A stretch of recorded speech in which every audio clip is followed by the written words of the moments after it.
He woke up before the sun, the same way he had for 38 years. The road was dark. The hills were quiet. The coal mine in West Virginia was already alive beneath the ground. This job fed the town. It shaped families. It decided who stayed and who left. Then one day the mine stopped and the town went quiet. This is the story of a place built on coal. And what happened when it was gone? Before we forgot, he worked 38 years at a coal mine in West Virginia. Then the town went quiet. He woke up before the sun, the same way he had for 38 years. The alarm clock rang softly on a nightstand, though most mornings he was already awake before it sounded. His body no longer needed reminders. Time had carved the schedule into him, the way coal seams were carved into the hills around his town. The room was dark and familiar. The same dresser, the same chair in the corner, the same quiet that came before a working day began. He sat on the edge of the bed for a moment, feet on the cold floor, letting himself wake fully. Outside the window, the hills of West Virginia were still asleep. No cars, no voices, just a faint sound of wind moving through trees. In the bathroom, cold water splashed against his face. He didn't linger at the mirror. The man looking back had been there for years. The changes had come slowly, one shift at a time, one year stacked on top of the next. At the mine, age had never belonged to one person. Everyone aged together. In the kitchen, the coffee maker clicked on. The smell filled the room slowly, familiar and grounding. He stood by the counter while it brewed, hands resting where they always had, listening to the quiet. This was how his days began, and had begun for nearly 4 decades. He put on the same jacket he always wore. The fabric was thin at the elbows, the cuffs frayed from years of use. Coal dust never fully left it, no matter how many times it was washed. It was part of the job, part of the place. Outside, the air was cool and heavy. The porch light clicked off behind him as he stepped down and walked toward his car. The gravel under his boots sounded louder in the early morning silence. The drive to the mine wound through narrow roads that followed the shape of the hills. He could have driven them with his eyes closed. Every curve, every stretch where fog settled thicker than the rest. Other cars joined him along the way. Men he recognized without needing to see faces. The same headlights, the same timing, a nod at the same turns. No one talked much before a shift. Words were saved for underground. The hills looked peaceful in the dark. They always did. It was easy to forget what waited beneath them. The mine sat low against the landscape, almost hidden if you didn't know where to look. On the surface, it was quiet. Still, ordinary. Underground, it was already alive. This mine fed the town. It shaped families. It decided who stayed and who left. It paid for houses, for groceries, for school clothes, and Christmas mornings. For him, it had been everything. He grew up here in coal country. Nearly every family had someone underground. Fathers, uncles, brothers, sometimes all three.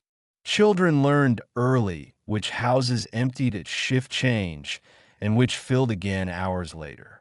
They learned the sound of engines leaving before sunrise and returning long after dark. Nobody asked what you wanted to be when you grew up. The answer was already waiting. When he was young, the mine felt permanent, unmovable. It had been there before him. It would be there after him.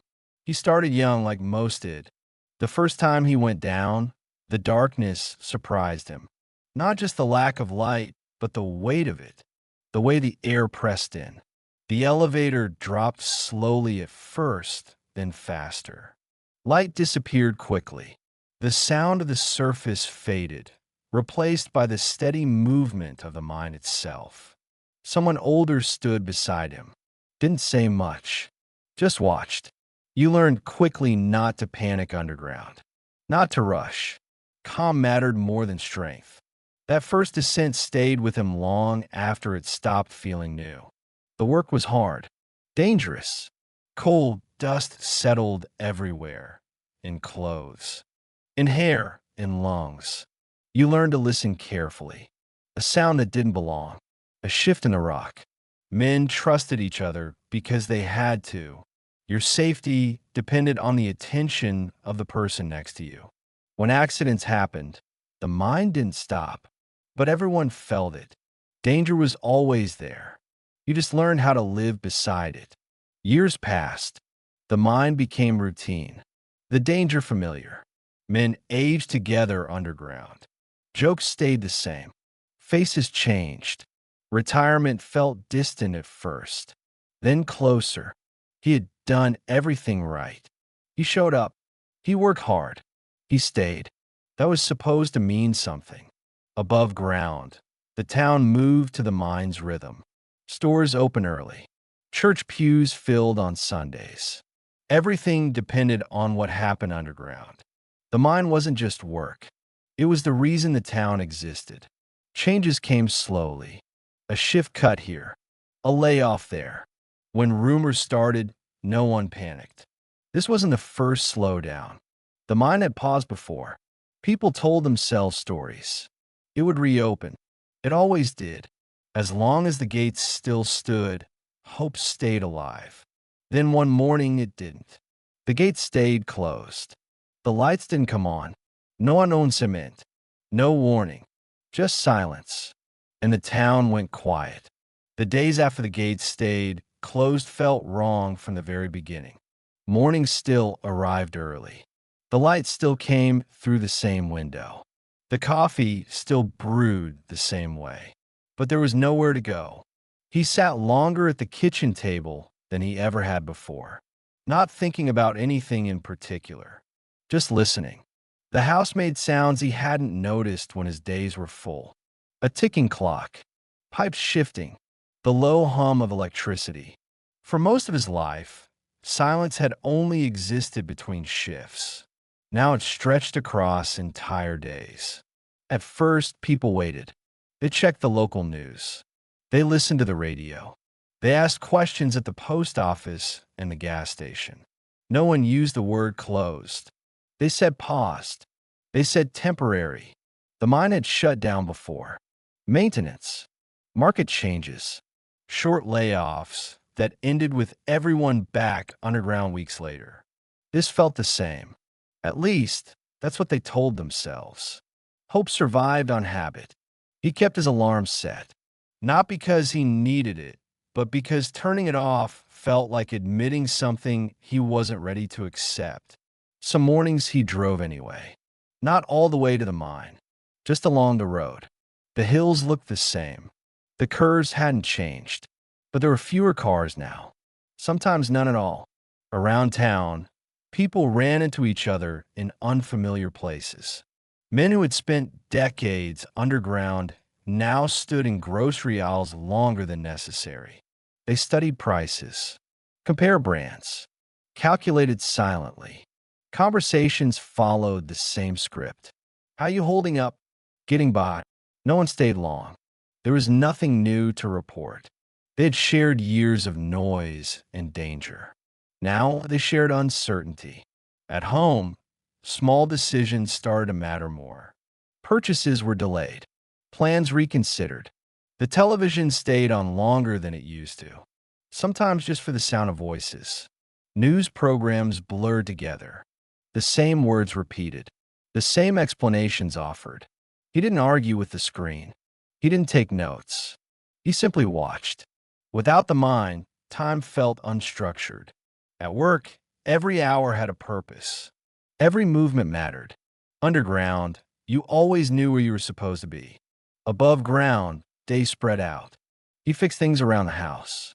Not because they were broken, but because it felt like work.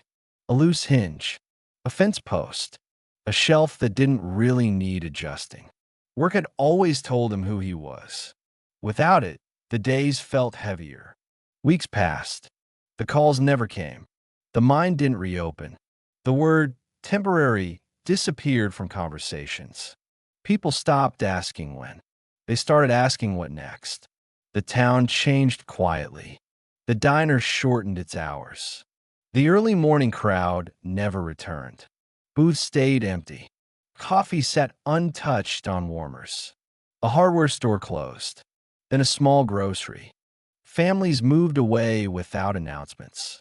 Houses went up for sale. Some stayed empty longer than anyone expected. The school lost students. Classrooms grew quieter. The mine had been the town's heartbeat. Without it, everything slowed. He drove past the entrance one afternoon. The gates were still locked. The sign hadn't changed. Weeds pushed through cracks in the pavement. Rust crept along metal that had once been polished by constant use. It was strange to see something so solid feel abandoned. He remembered the sound of the mine, the constant movement, the sense that the ground itself was alive. Now there was only wind. He didn't regret the work. It had fed his family. It had kept a roof over their heads. It had given him pride, a place in the world. But he wished someone had warned him that it could end like this. Not with an explosion, not with a final shift, just stopping. Retirement had once felt like a finish line. Something earned, something planned. Now it arrived without ceremony. There was no celebration, no farewell, just absence. Over time, the waiting faded. Not because answers arrived, but because waiting took too much energy. Acceptance didn't come all at once. It arrived quietly. A morning when he didn't reset the alarm. An afternoon when he didn't check the news. He began taking longer walks. The hills felt different when you weren't passing them on the way to work. Slower, older. The land had been here before the mine. It would be here after. That thought brought a kind of comfort. Life continued, differently, more quietly. Some days felt heavy. Others passed without much thought. He learned to fill time without measuring it against a shift. Learned to rest without feeling guilty. Learned that work didn't disappear just because the work did. This story isn't unique. It happened across West Virginia, across coal country, across an entire generation. Ordinary people who went underground every day so their towns could live above ground. Their stories didn't make headlines. They weren't counted in statistics, but they mattered. They still do. Before we forgot,